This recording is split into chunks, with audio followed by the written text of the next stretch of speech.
हानि अधिक बोलना दुष्परिणाम।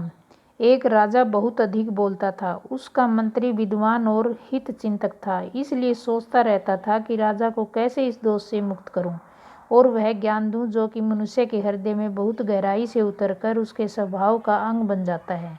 मंत्री हमेशा राजा के हित की सोचता रहता था और उचित अवसर की तलाश में था कि राजा को अपने इस दोष का आभास हो और उसके द्वारा होने वाली हानि को समझकर उसमें से निकल जाए। एक दिन की बात है, राजा मंत्री के साथ उद्यान में घूमते हुए एक शिला पर बैठ गया। शिला के ऊपर एक छायादार पेड़ था। उस आम के पेड़ पर कौवे का एक घोंसला था। उसमें काली कोयल अपना अंडा रख गई। कोयल अपना घोंसला नहीं बनाती, वरन कौवे के घोंसले में ही अंडा रख देती है। कौवी उस अंडे को अपना समझकर पालती रहती है। आगे चलकर उसमें से कोयल का बच्चा निकला। कौवी उसे अपना पुत्र समझकर चोंच से चुगा ला उसे पालती थी। कोयल के बच्चे ने असमय, जबकि उसके पर भी नहीं निकले थे, कोयल की आवाज़ की। कौवी ने सोचा, यह अभी विचित्र आवाज़ करता है, बड़ा होने पर क्या करेगा। कौवी ने चोंच से मार मार कर उसकी हत्या कर दी और घोंसले से नीचे गिरा दिया।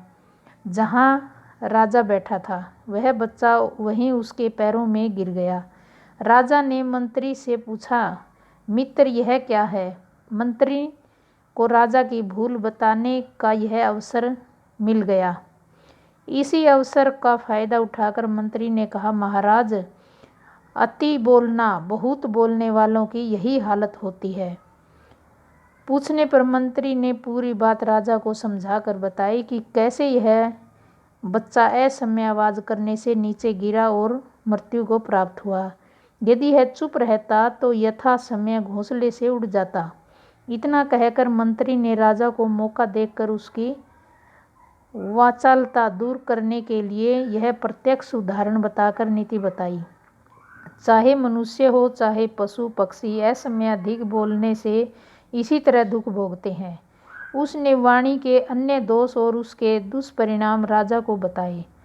दुर्भाषित वाणी हलाहल विष के समान ऐसा नाश करती है जैसा तेज किया हुआ शस्त्र भी नहीं कर सकता। इसलिए बुद्धिमान व्यक्ति को चाहिए कि वाणी की समय असमय रक्षा करें। अपने समकक्ष व्यक्तियों से कभी अधिक बातचीत न करें। जो बुद्धिमान समय पर विचारपूर्वक थोड़ा बोलता है, वह सबको अपने वश में कर लेता है।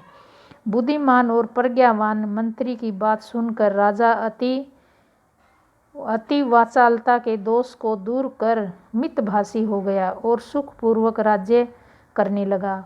उसने प्रसन्न होकर मंत्री को मान और वैभव से कृतार्थ किया। अगर वीडियो अच्छी लगी तो लाइक करें, शेयर करें, सब्सक्राइब करें ताकि वीडियो की नोटिफिकेशन सबसे पहले आप तक पहुंचे। Thank you.